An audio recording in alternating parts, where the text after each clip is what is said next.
Welcome back and thanks for staying with us. The Department of Correctional Services, DCS, is pushing ahead for wards at the Rio Cobre Juvenile Correctional Center in St. Catherine to do examinations. The update follows a list of issues at the facility, including reports of abuse highlighted by Indicom last December and classrooms that are being used for isolation because of COVID-19. The education sector is still reeling from the COVID pandemic, and more so for wards in the Rio Cobre Juvenile Correctional Center in St. Catherine.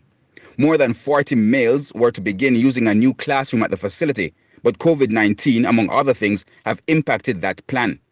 On Wednesday, Minister without portfolio in the National Security Ministry, Matthew Samuda, revisited the facility and gave an update.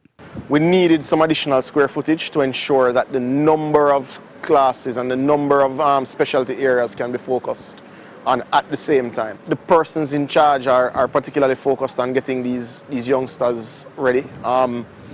We put in place arrangements to ensure that there are no issues with them being able to access exams, etc. But we expect positive results. He says arrangements are also being made for more teachers for skill training.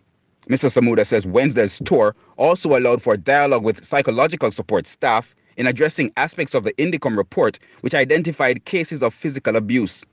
Also, COVID-19 continues to create challenges. Despite the rigid protocols at the facility, Mr. Samuda says the risk remains high because of one main concern. We continue to encourage persons who have vaccines made available to them to take it. We've seen a particularly high level of hesitancy within our facilities, very high with the inmates and still too high with our correctional officers. And it's something that we're going to need to address urgently.